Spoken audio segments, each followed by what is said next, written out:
Primary শিক্ষক নিয়োগ দুর্নীতিকাণ্ডে গত শুক্রবার কলকাতা হাইকোর্টের বিচারপতি অভিজিৎ গাঙ্গুলি ৩৬,০০০ শিক্ষকের চাকরি বাতিলের নির্দেশ দিয়েছেন।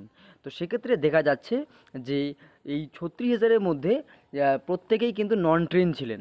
তো বিচারপতি অভিজিৎ গাঙ্গুলি জানিয়েছেন যে শুধু অ্যাপটিটিউড টেস্ট নয়, আরও নানান কারণ জন্য এই নিয়োগের ক্ষেত্রে অর্থাৎ ২০১৪ টেটের ভিত্তিতে ২০১৬ সালে ৪২,০০০ প্লাস যে শিক্ষক নিয়োগ হয়েছিল, সেই শিক্ষক নিয়োগে নানান অভিযোগের কারণে এই চাকরি বাতিলের নির্দেশ দেওয়া হয়েছে। তো প্রত্যেকে অপেক্ষায় ছিলেন সেই চাকরি বাতিল কাদের কাদের হলো সেই লিস্ট দেখার অপেক্ষায়।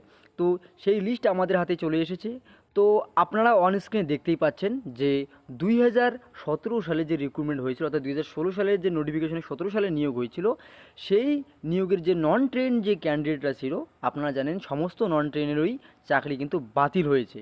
সেক্ষেত্রে যাদের নন ট্রেন ছিল তারা প্রত্যেকে কিন্তু চাকরি বাতিল লিস্টে থাকবে।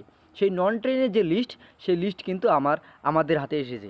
তো আপনারা দেখতে পাচ্ছেন সিরিয়াল নাম্বার রয়েছে, রোল নাম্বার দেখতে পাচ্ছেন, নাম এবং কোন কাস্ট, তার সাথে সাথে মাধ্যমিকে কত নাম্বার পেয়েছে ৫-এর মধ্যে, উচ্চ মাধ্যমিকে কত পেয়েছে, ট্রেনিং তাদের কিন্তু অনেকেরই ছিল না, অর্থাৎ নন ট্রেন যারা ছিল তার ট্রেনিংয়ে সেক্ষেত্রে মার্কস থাকবে না। এছাড়াও টেটে তাদের কত দেওয়া হয়েছে, ভাইভাতে তারা কত করে পেয়েছে এবং টোটাল কাট অফ তাদের কত গিয়েছে।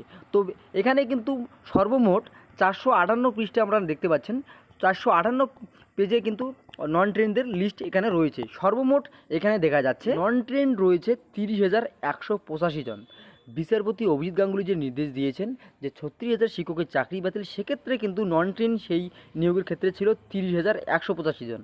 আমি এর আগের ভিডিওতে আপনাদের জানিয়ে দিয়েছিলাম যে অনেক চাকরি কিন্তু বাতিল হবে না, অর্থাৎ ৩৬,০০০ যে সংখ্যাটা ছিল সেই সংখ্যাটা কিন্তু ভুল প্রমাণিত হতে চলেছে, কারণ অতগুলো ক্যান্ডিডেট নন ট্রেন ছিলই না।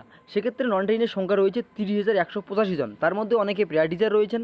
তো আপনারা বুঝতেই পারছেন এই সম্পূর্ণ লিস্টটি এখানে রয়েছে। যাদের যাদের লিস্টের প্রয়োজন হবে অবশ্যই ডেসক্রিপশনে যাবেন, সেখানে লিঙ্ক আমি দিয়ে রাখবো, সেখানে গিয়ে কিন্তু আপনারা এই নোটিশটি অর্থাৎ এই পিডিএফটি ডাউনলোড করে দেখে নিতে পারবেন।